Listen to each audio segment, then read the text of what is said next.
তো হ্যালো, আসসালামু আলাইকুম বন্ধুরা। আমি তোমাদের মাঝে যে মুভিটি এক্সপ্লেইন করতে যাচ্ছি একটি ছোট্ট শিশুকে নিয়ে, যে তার টিচারের জীবনকে অতিষ্ঠ করে তোলে। তো চলুন মুভিটি এক্সপ্লেইন করা যাক।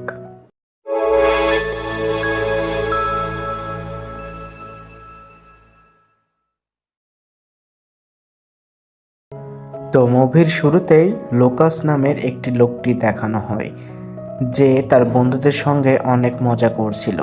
সে কিন্ডারগার্টেনে জব করে।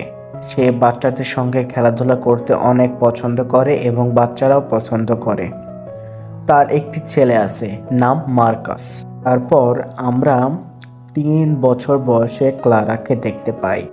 সে ছিল লোকাসের বেস্ট ফ্রেন্ড থিওর মেয়ে। ক্লারা তার বাসার রাস্তা ভুলে গিয়েছে, যার কারণে লোকাসের কাছে জিজ্ঞেস করছে সে কিভাবে এসেছে।